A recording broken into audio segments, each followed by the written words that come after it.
Why can a person finally get what they wanted and still feel empty? You get the job, you get the money, you get the relationship, you get the body, you get the thing you once thought would fix everything. And then one night, when the noise becomes quiet, a strange feeling appears. Not sadness exactly, not failure, something worse. A quiet voice inside you says, "Is this all?" Most people are afraid to admit this feeling, because emptiness after failure makes sense. But emptiness after success feels shameful. You think, I should be grateful. You think, other people would kill to have this. You think, maybe something is wrong with me. But Nietzsche would not begin there. He would not immediately call you lazy, depressed, spoiled, or weak. He would ask something more dangerous. Did you actually want this? Or were you taught to want it? Because there is a kind of life where a person wins on the outside, but loses contact with the force inside them that makes life feel alive. And when that happens, achievement does not feel like freedom. It feels like decoration around a prison. Nietzsche was not simply a philosopher of sadness. He was a philosopher of intensity. He did not think the highest life was the easiest life. He did not think comfort was the same thing as meaning. He saw something happening in modern people, the slow replacement of purpose with pleasure, greatness with safety, and inner fire with social approval. In Thus Spoke Zarathustra, Nietzsche describes a figure called the last man. The last man does not want danger. He does not want transformation. He does not want to become great. He wants warmth, comfort, entertainment, health, and small pleasures. And then the last men say, "We have discovered happiness." But Nietzsche presents this line almost like a warning, because this happiness is not deep. It is not creative, it is not heroic, it is the happiness of people who have made life small enough that it no longer hurts them, but also no longer awakens them. This is why getting what you wanted can feel empty, because many of your desires were never truly yours.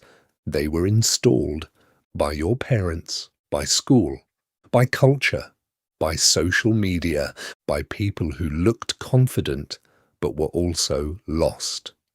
You were handed a script. Be successful, be attractive, be liked, be productive, be impressive, be normal. And for years you followed it, not because it was evil, but because it gave you direction. The problem is that borrowed direction eventually creates borrowed success, and borrowed success cannot feed the soul. It can impress people, it can silence criticism, it can make your life look better from the outside, but it cannot answer the question that arrives when you are finally alone. What am I actually living for? There is a moment nobody talks about. The moment after the goal. For years, the goal gives you identity. You are the person trying to get there, trying to prove them wrong, trying to escape your old life, trying to become someone worth respecting. The struggle gives your days a shape, but then you arrive, and for a few moments, it feels amazing. People congratulate you, you feel high, you think, finally. But then the high fades, the same mind returns, the same insecurity returns, the same silence returns, and now you no longer have the excuse of the future. Before, you could say, "I will be happy when I get there." But now you are there, and the emptiness is still sitting beside you. That is when a person realizes maybe the goal was never the cure. Maybe the goal was only a distraction from the deeper problem. Nietzsche feared a world where people would become too comfortable to grow. Not because comfort is always bad. Rest is necessary. Peace is necessary. Beauty is necessary. But comfort becomes dangerous when it becomes your highest value, because the human spirit does not only need pleasure, it needs resistance. It needs a mountain. It needs something difficult enough to demand transformation. You do not feel alive only when life gives you what you want. You feel alive when life demands something from you. A comfortable life can still be a dead life if it asks nothing of your courage. That is why some people become more empty the easier life gets. Not because they need more suffering, but because they need a reason strong enough to organize their suffering. They need a why. Without a why, every pleasure becomes temporary, every achievement becomes stale, every victory becomes strangely quiet. Pleasure asks, "What can I get?" Meaning asks, "What can I become?" Pleasure is consumed. Meaning is created. Pleasure ends when the experience ends. Meaning deepens when difficulty appears. This is why two people can have the same life on paper, but completely different inner worlds. One person has money and feels empty. Another has less, but wakes up with fire. The difference is not only what they own, the difference is what they serve. Nietzsche would say that a person must not merely chase happiness, a person must create values. That means you stop living as a copy of the crowd. You stop asking only, "What will make me comfortable?"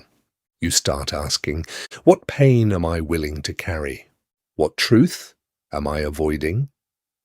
What kind of person am I becoming? What would I still choose, even if nobody applauded?" These questions are uncomfortable, but they are alive. The reason many people never escape emptiness is that they want meaning without transformation.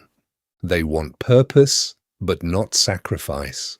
They want confidence, but not solitude. They want strength, but not discipline. They want a new life, but they keep protecting the old self that created the empty one. Nietzsche's path is not gentle self-improvement, it is self-overcoming. And self-overcoming means that part of you has to die. Not your body, not your worth, but the false self. The self that performs for approval, the self that chooses what looks good instead of what is true. The self that keeps chasing another person's definition of success. The self that says, "Once I get one more thing, then I will finally be complete." No. You will not be complete because you got more. You become whole when your life begins to express something real from within you. So why does getting what you wanted still feel empty? Because what you wanted may have been too small for your soul. Because you confused being admired with being alive. Because you were chasing relief, not meaning. Because the goal gave you movement, but not direction. Because you wanted the reward, but what your deeper self wanted was transformation. Nietzsche's answer is not, "Throw everything away." It is not, "Money is bad. Success is bad. Love is bad. Comfort is bad." His answer is more difficult. Do not make these things your God. Do not ask them to give you a soul. A career cannot do that. A relationship cannot do that. A beautiful body cannot do that. Status cannot do that. They can decorate your life. They can support your life. They can even enrich your life. But they cannot replace the terrifying responsibility of creating a life that is truly yours. So tonight, ask yourself one honest question. What did I want before the world told me what was impressive? Not what makes you look successful, not what makes people clap. Not what makes you appear disciplined, rich, spiritual, attractive, or intelligent. What actually wakes something up inside you? What difficult thing keeps returning to your mind? What truth have you been avoiding because accepting it would force you to change? That is where the emptiness begins to open. Not by getting another reward, but by listening to the part of you that still wants to become.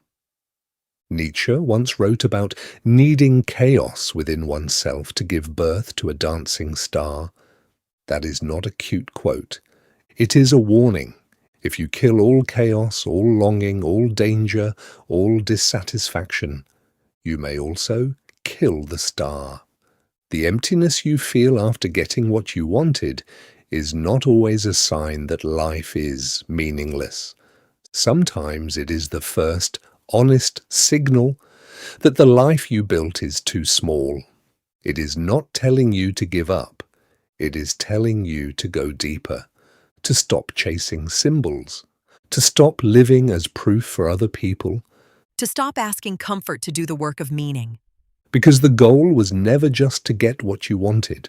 The real goal was to become someone who could want from the depths of their own soul. And maybe that is why the emptiness arrived, not to destroy you, but to interrupt the lie. Before you spent your whole life winning things you never truly wanted. Do not ask what will impress the world. Ask what will make your life impossible to fake.